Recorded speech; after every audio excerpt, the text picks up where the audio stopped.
सियासत की रियासत पर चोट मारने वाले अखिलेश संसद में चुपचाप बैठे सुनते रहे। मोदी लगातार बोलते रहे। अखिलेश ने सिर्फ एक बयान से पूरे संसद को सुन्न कर दिया। संसद से सड़क तक सांस नहीं लेने देंगे अखिलेश, वादा करके मुकर गए मोदी। अखिलेश ने कहा, यूपी में क्या हो रहा जवाब दे योगी। अखिलेश के भीषण अंदाज को सुनकर पूरा संसद हिल उठा। मोदी भी एक तक सुनते रहे। पूरे संसद में छा गया सन्नाटा। जैसे कि हर बारात में एक नाराज फूफा होता है जो कि किसी न किसी बात से नाराज होता है। उसे रस मलाई का रस या तो बासी लग रहा होता है या उस दूल्हे की शेरवानी किराए की लग रही होती है, जो बाकी बारातियों के पास जा जाकर पूछ रहा होता है कि मुझे लगता है दुल्हन महंगी है।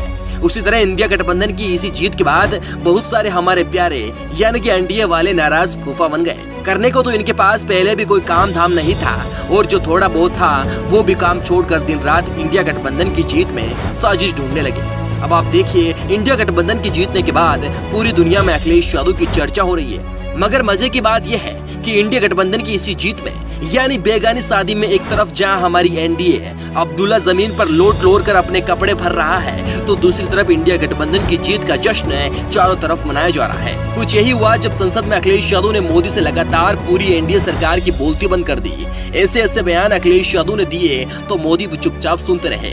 लेकिन मजे की बात यह है कि जब मोदी और एनडीए सरकार लगातार अखिलेश यादव और इंडिया गठबंधन पर आक्रामक हो रही थी, तो पहले तो अखिलेश यादव चुपचाप सुनते रहे। लेकिन उसके बाद जो हुआ उसे पूरा संसद देखता रह गया, क्योंकि अखिलेश यादव ने भी ठान ली थी कि जितनी गर्मी अंदर भभक रही है उसे जरूर सबको दिखाना होगा। लेकिन जब अखिलेश यादव ने संसद और सड़क का मामला सत्ता पक्ष को सुनाया, तो बड़े बड़े नेता भी अखिलेश यादव के पक्ष में बोलने लगे। अखिलेश यादव ने मंगलवार यानी कि 2 जुलाई 2024 को संसद में राष्ट्रपति अभिभाषण के धन्यवाद प्रस्ताव पर अपनी बात रखी। अपने भाषण में अखिलेश यादव ने जहां एक तरफ अग्निवीर जैसी योजनाओं पर सवाल उठाए, तो दूसरी तरफ पेपर लीक का भी जिक्र किया।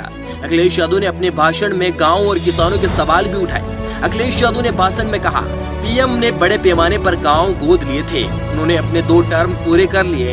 इन 10 साल में जिन गांवों को उन्होंने गोद दिया था, उनमें से किसी भी गांव की तस्वीर नहीं बदली होगी। अगर 10 साल में तस्वीर बदली हो तो सत्ता पक्ष जरूर इस सदन में अपनी बात रखे। अखिलेश यादव ऐसे ही जाने नहीं जाते हैं। उनकी पहचान विदेश में भी है और विदेश में बड़े बड़े मंत्री भी उनके सामने कुछ भी नहीं है। ऐसे में मोदी योगी को लग रहा था कि हम कुछ भी करेंगे और विपक्ष चुपचाप सुनता रहेगा, देश की जनता चुपचाप सुनती रहेगी। लेकिन अब देश बदल चुका है। यहाँ देश का हर एक नौजवान, देश का हर एक नागरिक को समझ आ चुका है कि हमें देश को आगे बढ़ाना है, न कि कोई ऐसी पार्टी को जो धर्म के नाम पर धांधली कर रही हो। हमारा धर्म तो युगों युगों से अमर है, लेकिन बीजेपी वालों का कहना है कि हमारे धर्म को बांट दिया गया है।